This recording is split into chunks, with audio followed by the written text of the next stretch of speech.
because, okay, it can help. It really helps to try to figure things out and to see that I see it like this, but somebody else sees it totally different. We also see that we're not the only ones having these kind of doubt problems, whatever. And just to talk about doubt maybe also at the beginning, doubt is quite an important factor in your spiritual path because it makes you examine. Whereas if you just believe everything just because, oh yeah, it sounds good, it's not very stable. Whereas if you first you go like, no, I don't know about this, but then you start to investigate and you start to look at it in a deeper way, then you come to a conclusion that you still don't know, but it's something that comes from deep within. Like for example, when you think about rebirth and karma, we grow up, the West, in general, with the view that there is no rebirth, so therefore karma doesn't really, the law of cause and effect doesn't really work. Because if it would, one life and every action that you do will bring a similar result, it's not true. This is not what we see. We see people are very kind and very nice, and they have really difficult lives, and then on the other hand we see people who are really not nice and they seem to have good lives. So if you only look at this like one lifetime, then it doesn't fit. So you need to, the hypothesis, you need to take this on board that the mind continues, and we take this with us. For example, so doubts, when it comes to that, the doubts you clear up by thinking, okay, I don't know, yeah. Like for example, also I don't know if there is full awakening. Like I don't know if it's really possible to have a mind that is totally free from all negative emotions. I don't know. I will only know it when I'm there. Same thing, when we dream, we don't know that we're dreaming. We only know that we dreamt when we wake up. But then I can either say, well, I don't know, so therefore I don't even try, or I can say, well, let me see what happens if I start to practice these things. And then very often, I don't know anybody who says, what? These 2-3 years of formal practice and really serious practice, what a waste of time. Nobody says that. Many people give up. That is true also. But nobody says, oh, what a waste of time, I shouldn't have started, I shouldn't have practiced. They take whatever they got in these few years and they take it along with them. They find it very helpful, and it's something in the next life again will start to ripen, so it's never lost. And I don't know anybody who feels like that I shouldn't have done it, I shouldn't have started it. Usually it's the other way around. When I meet them and they say, oh yeah, it's life and no time, the children, or very often, don't like the group. It doesn't matter whether you like the group or not. It's not important. It's not a social gathering. It's people who aspire to do the same thing. Some people are very advanced and some people are even worse off than you. Who knows? But you don't need to like the samba. Yeah, of course. You don't need to like the samba. This is a big mistake that we're always making. Because again, we have high expectations that they should be able to put these wonderful things into practice. After 20 years, 20 years is nothing for transforming the mind. But as you go along, it brings a lot of joy, and then you can see, and then you see the others and say, well, okay, I don't know where they're coming from. When you see, usually when people tell me about one person who's still very angry, and I know her since 30 years maybe, and people come and complain and say, well, you should have seen her 30 years ago. And I'm not joking. It's like, and all of these teachings, they're really there for us to use as a mirror and not to see what others do with it. Of course, if everybody in the Sangha that you are, if they're nice and harmonious and considerate and everybody gives their best, usually everybody does give their best. It's just that if you think they're not giving their best, it just means you can give more than them. Yeah, so then we start to feel, oh, a bit stupid and like the friar, I'm the one who's doing all the work and others just come and they clonk on the cushion and then the moment it's finished, oh, I need to go, and goodbye, they don't even help to clear up. It creates problems in the mind, especially of the ones who are always doing what they're doing, like they're always the last people and all this. It depends what you want. Do you want to help? Do you want also others to help? Yeah, it would be nice, but what if they don't? Are you going to stop? Not really. As a bodhisattva, you make a promise, kind of, me, by myself alone, I will attain full awakening. So the other day, in the house that I'm living, we have young people, and young people, they're not so conscientious about cleaning the washing machine when they're finished, and they do bundle the old papers, and then we have to bring them out like twice a month. The truck only comes to collect it only twice a month.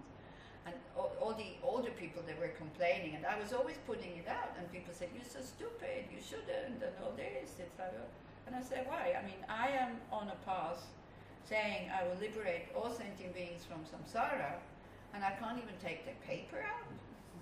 What is this? Yeah. So this argument, I'm not going anymore because I don't like the people who are there. It doesn't change the people and definitely makes you stop practicing.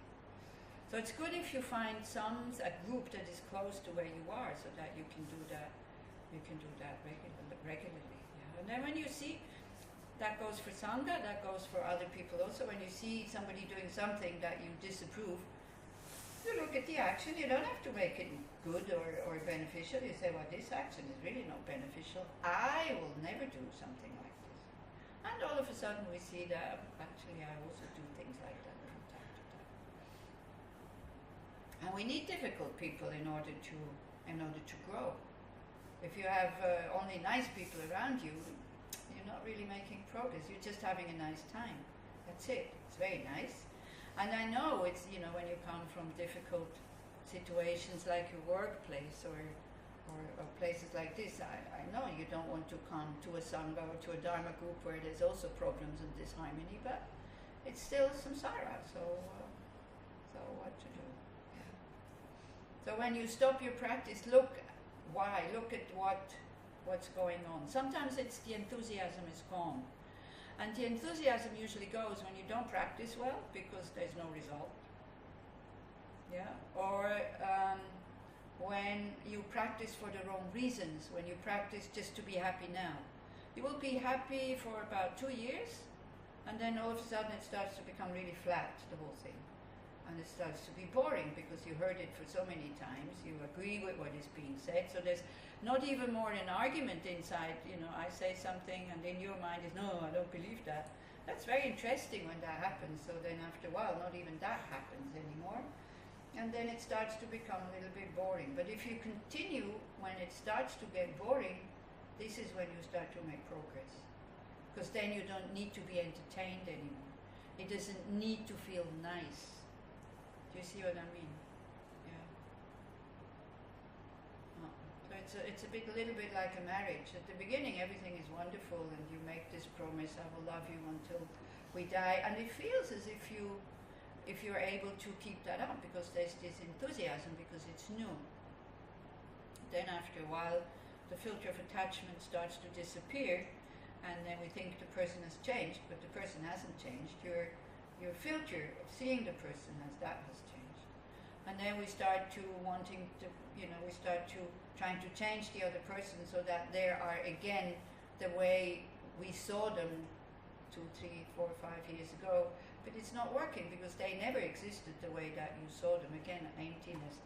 The person that you see when you have attachment does not exist the way you see the person. Otherwise, everybody would fall for that person if it would really be out there. But it appears like this. And we don't see it. We don't see that it's just an appearance. That the person I'm seeing does not exist the way that I see the person. The person exists, of course, but not the way I see the person. The person lacks these attributes that my attached mind adds. So like that. And then we try to change the person instead of changing the mind. And if we value that relationship really, really dearly, we work with it. And if you ask people who have been married for many, many, many years, and they're still married in their old age, if you ask them if it was easy and effortless, what do you think they will say? Is somebody still married who is here after like 40 years of, you're still married? So, was it easy? No. Yeah, exactly. It changes all the time. Huh? It changes all the time. Changes all the time. So what are we usually trying to change? Is we're trying to change the other person, but we need to change our mind. Itzik, is it easy? Yeah. The best teacher is our partner. Exactly, because you cannot run away from it. On top of it, you don't have this unattached love that you have for your children. So it's much more difficult. For the children you have love. This seems to be, not everybody, again there's exceptions, but in general, this seems to be in the genes. It seems to be the moment it's your child. It could have been exchanged at birth. You wouldn't even notice it. But your mind labels it my child. And then there is this attitude that you really want this child to be happy, and then the child is safe. You don't need to work at it so much because you don't have that many expectations on your children as you have on your partner. Yeah. In general, you are happy when your children are happy. In general, not always. I mean, if they start to grow up and go out all the time, all of a sudden come home with a woman, and then we think, ooh, this is not the right one. She is not doing the laundry the way I do the laundry. How can he be happy? He will not be able to wear shirts anymore, only t-shirts, poor guy. And she can't cook. My God, we have all these things. So then, but we're worried about the son's happiness. And we see that slowly, maybe this mother kind of attitude goes a little bit, and we see that the son is really happy with this lady. And yeah, she can't cook, but she's really kind, and she is very good for him and whatever. So slowly we're happy, but only slowly. Not immediately. If that would be your partner, coming home with another woman, well, you wouldn't even try to be happy. You would immediately throw the person out. So this is the difference that we are making. When there's love, then the mind functions much better. Much more calm, much more wisdom in there. It's also the more attachment for your children, then there's not that much wisdom. But still, in general, it works quite well. So what we're trying to do is to expand that loving mind that is only for a few people, or sometimes, like me, I don't have children, it's only for me. So one tries to expand it also for others. So this is what the practice is all about. Why are we doing this? So that we don't suffer. This is the reason. We need others in order to have love and compassion. Otherwise we can't have these emotions. So we're totally dependent on others. They're not dependent on us, but we are dependent on them. In order to have these most human and deep and beautiful emotions. When you are truly loving somebody and you see that the person is happy, you don't need anything anymore. You're happy. That's it. But if there's not love, if it's attachment, then it starts to get very complicated. So that is the goal. This is what we are trying to do. Like the Buddha is telling us, hey guys, your life is not satisfactory. Why is it not satisfactory? Because you could have it much better. If there's no way, then we just relax and say, okay, that's the way it is, and then we do with what we have. But the message is, your mind has so much potential. It has the potential to know everything without needing to learn it. Like this is then the mental consciousness when it's totally pure without any filters. And especially it has this potential of altruism, that you can have an open heart towards all sentient beings. And if you have that, you will not be disturbed by people anymore. You might be disturbed by actions, but instead of getting angry, you develop compassion because you see how much they create their own suffering by creating negative karma. Now that's a huge step, so we're not there yet, but this is the goal. So this is it's really good to think about this again and again and again and again. What is this path about? It's not just about me. If it's the Mahayana path, it's about everybody else. But at the beginning, we're still in the section where it is about me. How can I grow up in order not to be so tossed around by my negative emotions? Yeah, so this is still why is happening to me what is happening to me. This is what we do tomorrow when we talk about karma. So that piece of puzzle that I gave you this morning, you can use it just as one piece and use it as an antidote to depression, for example. Because a depressed mind is a mind who doesn't get what it wants and then it starts to get angry at oneself in a very subtle way. Yeah. So it's a very conscious way of looking in the other direction. Instead of always concentrating on what we don't have, we start to see what we have. And then we develop gratitude. And then the depression doesn't have such a strong hold on you. So it's quite good to walk around also in the kibbutz and watch your mind. Where's the mind going to? And then usually where the mind is going to, you can see the state of your mind. If the mind is looking at nature and the nice views and all this, means you are fairly happy. If the mind is only seeing the trash that is lying around, then that means you're fairly unhappy. Because automatically, when your mind is happy, you see the good things. When your mind is unhappy, then you usually see everything that is wrong, and that's not so nice. Then you start to get upset, angry, or frustrated, or whatever, and it doesn't really help. That's the thing. Yeah, we do a lot of things automatically through habit, and we don't even notice that it's not only it doesn't help, but it actually makes the situation worse. It makes us feel worse. Yeah, when you feel depressed, sad. Actually, sadness is not per se a negative state of mind. Sadness can be very good because you see something is wrong. But I'm talking about depression where you're in that black hole and no, everything is wrong and you can't do anything and you never were able to do anything good and it will never change and you're not interested in others, it's only me, I, and very bad feeling about oneself. So I just read an article also in a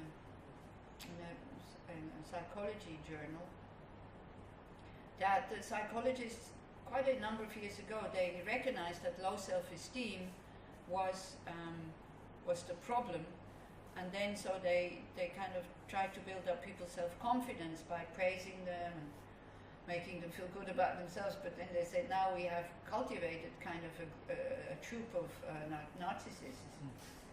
So that was not healthy self-confidence is a very good thing, but what has been built up is healthy self-confidence based on results. And this is what we are now. This is where we're standing now. I'm beautiful, wow, I'm so beautiful. Very talented, wow, I'm so talented. I'm rich, wow, I'm so rich. But all this is based on outside things. So these outside things are very fragile. On top of it, they cannot give you real healthy self-confidence because you always have to compare it with somebody else. If I compare myself with a person who has leprosy in India, I'm very rich.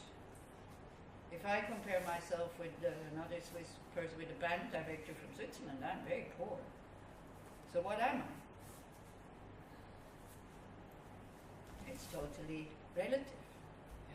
Beautiful, same thing, you know. Like, yeah, in certain parts of the world you appear as being very beautiful. In India, if you're skinny, it's no sign of beauty in India, it's a sign of poverty. So they go like, oh, what's wrong with you? Are you sick? Yeah. Whereas if you have a bit of, if you're strong, fat, it can be fat, it doesn't matter, it's a sign of, hey, they can eat good food. So that means they're healthy, they're good. Yeah. So it's just values that we learn. So one tries to develop healthy self-confidence, for example, based on this fact that the nature of our mind is pure. And we can never lose this purity, the same way as the nature of the water is transparent and is wet. Now we can put sand in the water, but it doesn't mean that then the sand becomes oneness with the water. The sand can be filtered out again. So our negative emotions that cover that purity, they can be dealt with. We can do something with them. But we need to have interest, and we need to have methods how to do that. Even though we have the wish to be free from negative emotions, but very often, just by habit or just by not knowing anything better, we take them as helpers. And somebody, when we are afraid, in order to have more courage, we start to get aggressive. Or when somebody is getting angry at us or attacking us, we think, but I need anger to make them stop. Not necessarily. If you use anger in order to stop your children from being aggressive, it's not going to work. And we know that. This is why we don't use anger against children. And anger, again, is a wish to harm. Okay? So this is what I mean. Very often, out of habit, we use emotions that actually, instead of giving us what we want, they chase it away. So it's all about that. The whole path is about that. Yeah? To attain a state which is free from all negative emotions, and then not just for ourselves. First for ourselves. First we learn to look after ourselves. So with the healthy kind of self-esteem, like this pure nature that we have is called Buddha nature. So if you're not a Buddhist, you think like, oh, it's only for the Buddhists, that Buddha nature. So somebody at one point asked me, don't you think that you're a bit kind of arrogant with your Buddha nature? And I said, well, it would be the same thing as being arrogant about my nose. Everybody has a nose. Everybody has Buddha nature. Why would I be arrogant about the Buddha nature if everybody has it? Yeah. It's only that some people don't know it and some people don't trust it. And with the pure nature, you do not need to compare yourself with others. Healthy self-esteem, good self-esteem means I can do this. At the moment I make mistakes, that's okay, but I can start again. And finished. You just start again and you pick yourself up and you start again. So then having people around you who are a good example for that, of course that helps, because then you don't give up, because you want to become like them. Not to compete with them, but you can see the amount of peace of mind that they have, the amount of wisdom that they have, and the amount of compassion that they have. So that's maybe not to be found in a Sangha where there is no master, because the master is not there, but this is to be found in masters. Unfortunately, the very high masters who come, like Lam Rim, which is going to come, they only come for a very short time, and if you don't volunteer to cook for them or to drive them around, you don't really get to meet them. So this is why, if you have time, do volunteer to take care of them. Then you start to see their qualities and how they are. Yeah. It's not easy. It's a full-time job, and it's especially not easy when people like me and Yaki and other people who seemingly know how to do this are around, because everybody tells you something different. So then you just have to be patient to say, oh, he learned in that tradition, Losang learned in this tradition. So you don't need to say every time, Yaki told me to do like this. You can just say, okay, I got different information. Can you explain to me why I should do it like this? And then maybe you can figure it out. So it's not easy. When these high lamas come, it's not so easy unless you know them, or unless unless you're not trying to impress them so that they like you for what you are. If you just want to serve them, then it's fine. It's not getting so tense. But if you try to impress them so that they remember you next time they see you. You know, I get emails. His Holiness was just in Switzerland at the moment, and I get emails from people saying, oh, I was there, and then he recognized me, and oh, it's like, yeah, okay, so what? It's like, it doesn't mean you're special just because His Holiness recognizes you. By the way, If His Holiness really pulls you out of the crowd like this, that is a sign that you need it, otherwise He would go home totally destroyed. So it's actually not such a good sign when He recognizes you. Means you're a very needy person. You need to be recognized. You're not just happy to be there and to see Him. You want also Him to see you. Do you see what I mean?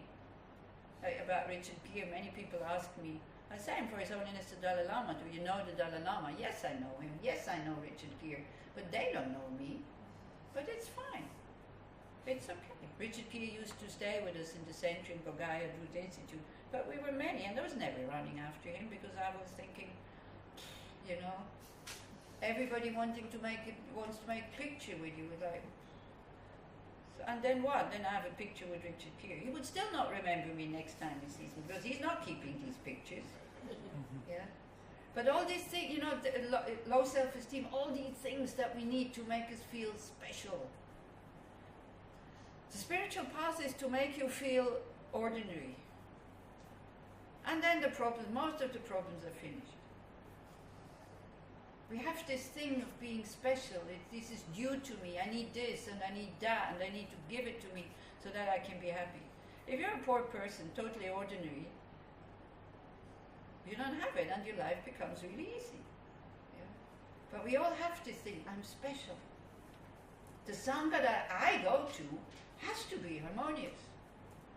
Well, I'm not going anymore. Yeah? And very, very often, especially, it's such a deep-sitting habit. What can I get? This is always the first thing that we think about, instead of, how can I contribute? Like, for example, discussion groups. There's like all the students who say, well, I don't want to go, I don't get anything out of it. I said, well, what about you contributing something? And then they go, yeah, okay, maybe. Yeah. See, we can always, especially as older student, as a good example, you can always contribute. You can help other students. You can say, well, at the beginning I'm so confused, I had no idea what this was all about. But slowly, I start to understand. It works. After 2 years, I was totally fed up, but still I continued. So that these moments of not being well in your Dharma practice, it becomes, you see that actually it's normal. But you need all the students to tell you that. If I tell you, and then you see me, and you go, yeah, but you're a nun, and your life is really easy, and I don't know. You come with all these arguments. My life is much more difficult than yours, and I have this, and this, and this. Well, this is why you need other people in the same situation that you are who can confirm that to you. So if you're an older student, and you think, nah, I'm not getting anything out of this weekend or whatever, you could think, can I contribute something to it?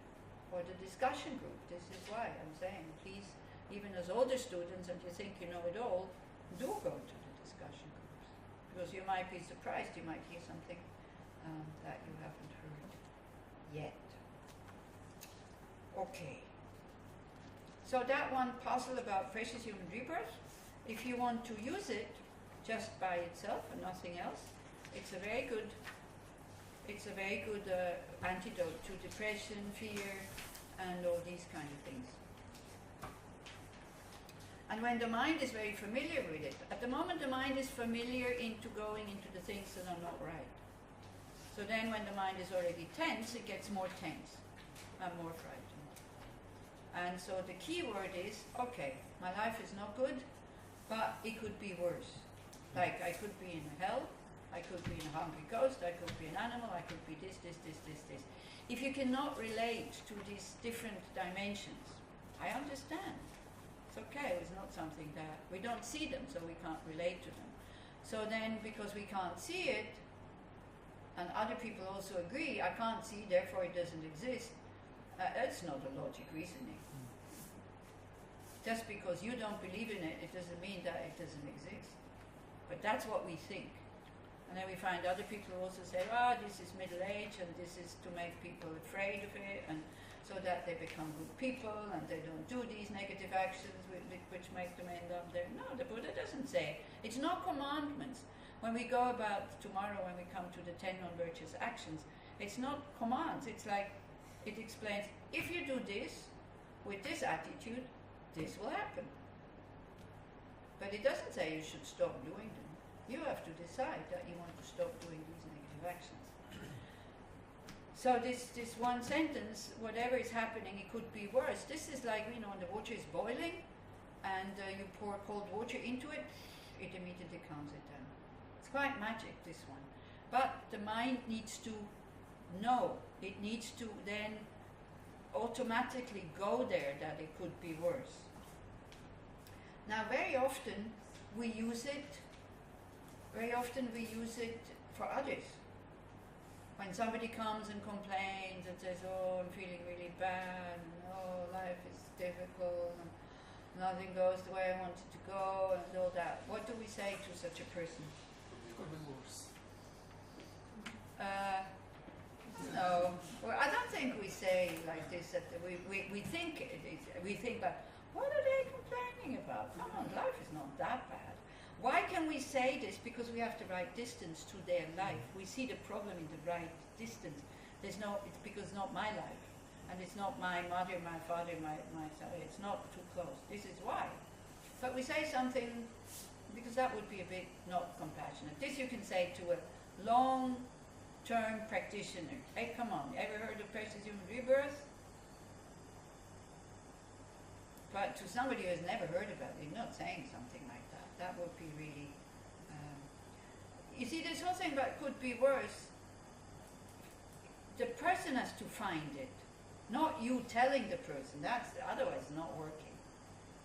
So if you want to use that, it could be worse. You could, for example, first agree with the person, say, yes, this is very difficult. It always calms them down. That's all they need to hear, by the way. That, yes, it's difficult. So they feel there's an understanding there. If you try to convince them that it's not bad, they have to prove to you that it is bad. By needing to prove it to you, they fortify their opinion that it is bad.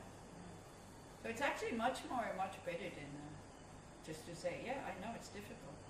Because it is difficult for that person at the moment. For you it might not be difficult. Because you have other tools, you can deal with it. But for that person it is difficult. And then, but yeah, usually we say, oh yeah, it's difficult, but don't worry. Have you ever said that to somebody else? Don't worry? No? You never say that to people?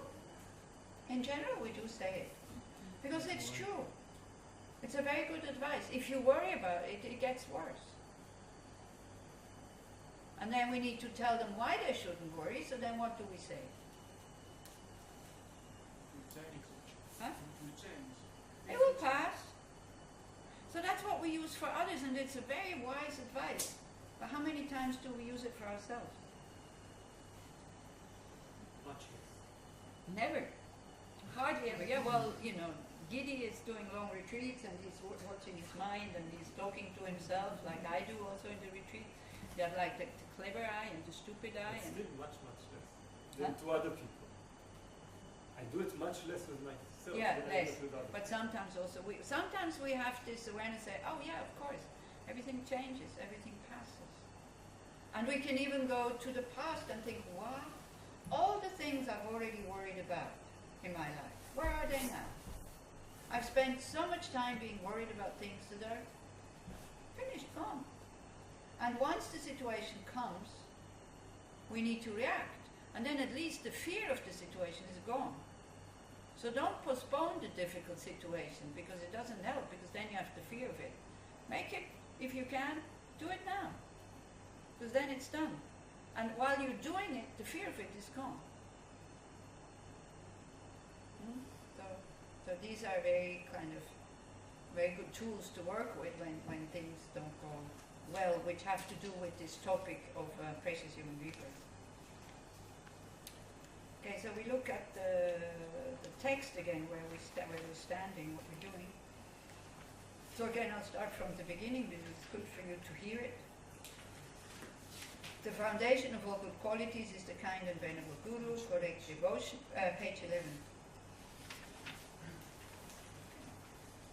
Correct devotion to him is the root of the path. By clearly seeing this and applying great effort, please bless me to rely upon him with great respect. actually the basis, here it says the basis for the path is the guru. The basis for the path to full awakening is your pure nature.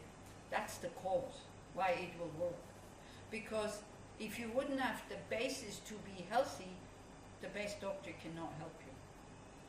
The best guru cannot help you. And if you don't have a good relationship to that guru, if you have no contact to your inner guru, which is your Buddha nature, your own innate goodness, if you have no contact with that one, the best outer guru cannot help you. So this is what you have to, you need it. So there's 6 factors that go, it's not in the text, it's not written, so I'm just telling you. There's 6 factors that are, that you need in order to attain, or 6 factors for this path, let's say. So the first one is the cause, our Buddha nature.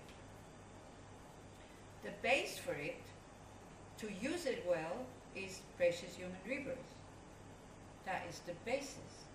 Then what we need, what is the contributing cause, is the spiritual friend, is the guru, to show us the path, which is then the 4th factor, which we have to practice the method, which is everything else that kind of thing we do, like studying karma, dukkha, klesha, bodhicitta and all that. This is the method to transform the mind. Then the 5th factor on this path is the result. So what is the result of this path? This is another thing you need to know. What are you getting? Do you have any idea what you get when this path is finished? Awakening. Yeah, full awakening. What does that mean? What is it? What is full awakening? You become Buddha. You have a mind that is totally liberated from all negative emotions, and you have developed all the qualities that the mind can develop.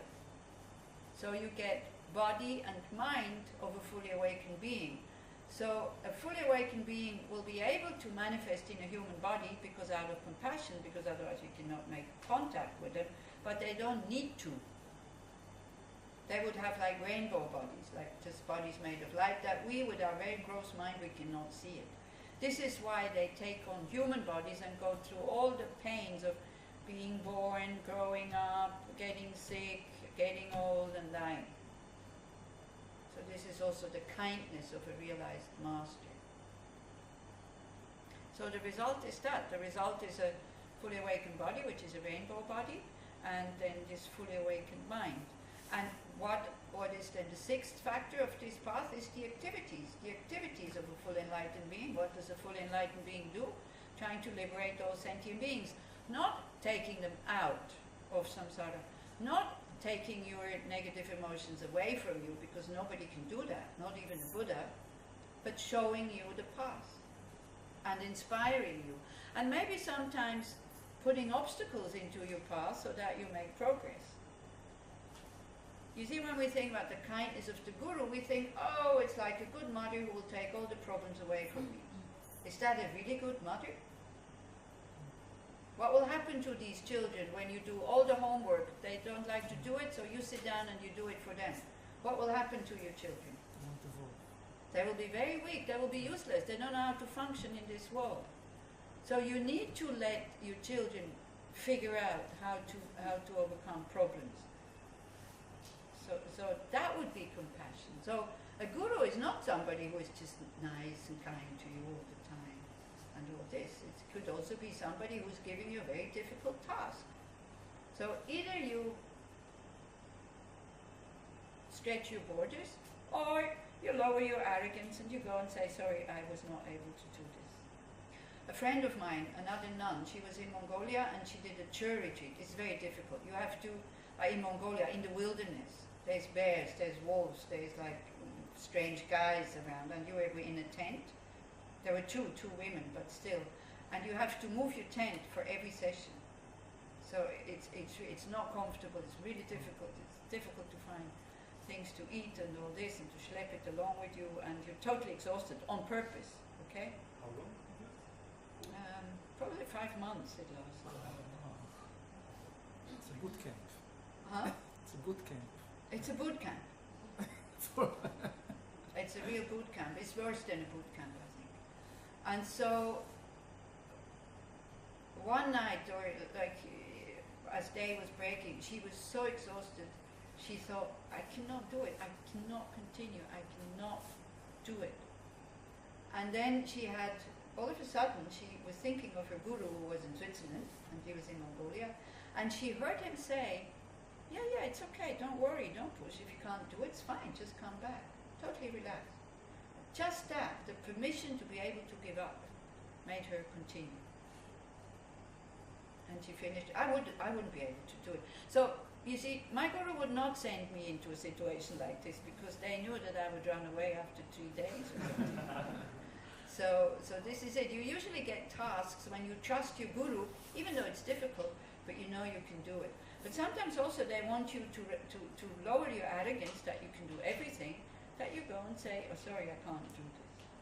Yeah? An honest relationship. So that's the guru. So understanding that the precious freedom of this rebirth is found only once. Okay, what does it mean? Is found only once. That means this time we only have this one chance? Is that what it means? We never know if we will come back with us in Yeah. as a human. But it's not, again, this is not to be taken literally, because we must have had precious human rebirth, otherwise we would not be sitting here. But we should treat it as found only once. Like for example, for some stupid reason you play lottery or something like that, you get a voucher of a 5-star or 10-star hotel somewhere where you always wanted to go. But it's not so much the place, it's more the hotel. Now, I know for some Dharma practitioners it's not a good example because they say, I don't care about comfort. I'm not so sure. Let's say you get this card, you can buy everything you want to buy in this hotel. You know, they're shopping malls also, these big hotels. There's so many things to buy and good things to buy. You can use all the machines, you can have all the massages that you want, you can have the whole range of menu that you want, you can use everything, but only for 24 hours. That's the voucher. What do you think? You come from work, you're totally exhausted. You think you will go to bed immediately? No. You would at least go and see what is available, and you would try this out and this and this. You take advantage of it. Or sometimes they use another, there's another example, thieves, gangsters, bandits, they have a money-making machine, but they know it's only for this night. So they, they're not saying at midnight, they're not saying, oh, I think we have enough money, come on, I'm tired, let's stop. 6 in the morning when someone Huh? it's 6 a.m. they say we'll wake up. Yeah, so they go to sleep and then it's finished, and then 6 a.m. Somebody's knocking at their door. Somebody's knocking at the door. This is the next verse. Who is knocking on the door is death, and then we regret. Yeah. Or you thought like, oh, okay, let's say this again, the hotel. Wow, I'm tired. I'm going to sleep just for 2 hours. But then you don't put the alarm clock. You wake up like 24 hours later, and the manager comes and says, "Can I have the card back, please?" So that's death. Yeah, who wants the card back? Who wants that good situation back? So we can see again with these examples, we can have enthusiasm for things if you know it will finish. So this is why we should use this human rebirth as if found only once. When we do the practices that is being said in this text, we will get more precious human rebirths. But if we say, maybe I'll win the lottery again one time, so I'm too tired, I'm not even going, and I just keep playing the lottery, not sure. So you should use it while you have it. Yeah? It's greatly meaningful.